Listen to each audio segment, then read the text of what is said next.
Selon vous, la surface de la forêt française augmente ou diminue? Je dirais diminue. Je pense qu'elle doit être à peu près toujours équivalente, non? Je pense qu'elle augmente. Elle doit certainement diminuer.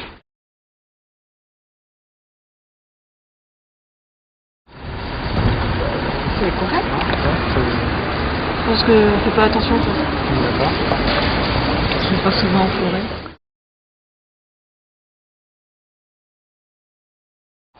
Les vraies forêts? Non. Oui, c'est une réponse. Les vraies forêts? Ouais. Il y a l'ONF, non?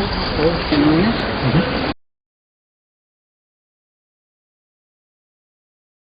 Produire de l'oxygène. De l'oxygène, d'accord. Là, je pense qu'il est positif, qu'il a tendance à diminuer justement, absorber le CO2. La forêt, par la photosynthèse et les plantes vont participer à l'équilibre. Voilà. Donc par rapport au dioxyde de carbone et à l'oxygène. C'était une grande discussion. Parce qu'on a dit que ça absorbait le CO2, mais j'ai vu que le CO2 qui était absorbé à une certaine période était rejeté à une autre période. Il en faut des forêts pour faire l'oxygène déjà. Mais après, nous à notre niveau, la France est tellement petit, il faut le voir au niveau mondial.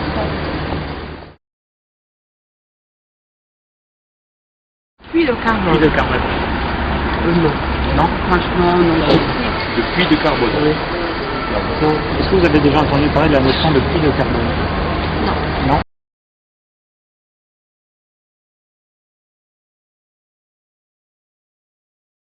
J'ai entendu parler, mais c'est de notre Non, ça... Ils ont essayé de faire un accord sur le plan international pour réduire le taux de production de gaz à effet de serre. Avez-vous entendu parler du protocole de Kyoto? Non? Conférence de Bali? Non plus. Seriez-vous prêt à construire une maison en bois si vous devez construire? Est-ce que c'est proposé dans les producteurs de maisons, ceux qui fabriquent les maisons, est-ce que c'est proposé? Mais à des taux pas trop élevés non plus. D'accord, non. Pour quelle raison? Certainement a priori au niveau du vieillissement, de l'entretien. D'accord. Je pense que ça prend énormément de temps d'arriver à entretenir correctement une maison en bois. Non, parce que j'ai déjà une maison, mais par contre, j'ai une amie qui est en train de construire une maison en bois. J'ai vu ce qu'était devenu la maison en bois au bout de 2-3 ans. Je crois que ça demande un entretien quand même assez important. Donc le problème serait au niveau de l'entretien. Oui. Surtout au niveau de l'entretien, oui. Oui. Mais enfin, disons que maintenant on a fait des progrès, je pense, et il y a effectivement beaucoup de maisons en bois qui sont construites. Je ne sais pas, si vous dites que ça serait à étudier, Non. Pourquoi pourquoi pas? Oui, je pourrais, mais là j'ai une maison que j'ai pas besoin. La préconseiller, oui, pourquoi pas. Après, je sais pas si c'est beaucoup d'entretien, je sais que ça revient moins cher, mais c'est beaucoup d'entretien. Et il me semble. Avez-vous entendu parler du bois énergie? Non. Non? Du bois énergie? Oui. Non? Et, du bois énergie. Dans le sens qu'on utilise le bois pour se chauffer en fait. Alors, ça je comprends pas très bien, parce qu'il y était une époque où à Paris, on n'avait pas le droit d'utiliser le bois, on n'avait pas le droit d'utiliser les cheminées parce que ça polluait. Et aujourd'hui, on nous dit qu'il faut utiliser le bois. Alors, je ne sais pas trop qu'est-ce qu'il faut en penser, C'est cyclique ça, hein. Un jour on vous dit c'est très bien, le lendemain on vous dit non, c'est les effets de mode de la société. C'est les effets de mode de la société. Je pense que c'est pas facile. Je ne sais pas ce qu'il existe comme chaudière actuellement au bois.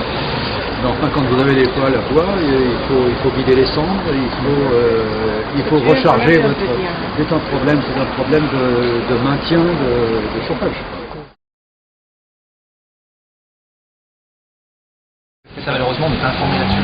Enfin, moi, je suis pas du tout là-dessus. Je suis prêt à plutôt acheter ce genre de matériaux ici, il y a la mention qui s'appelle tout petit peu plus cher, c'est sûr. Encore faudrait-il que je sois informé correctement. Surtout au niveau de l'information. Ah ouais, voilà. Ok.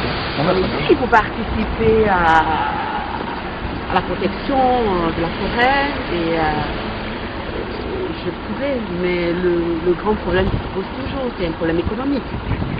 D'accord. Donc s'il y avait un équilibre au niveau prix et l'effort au niveau des politiques, ça pourrait inciter à les acheter plus facilement.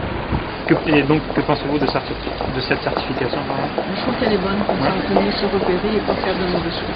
Donc ça serait à garder. Oui, ah oui, qui a regardé.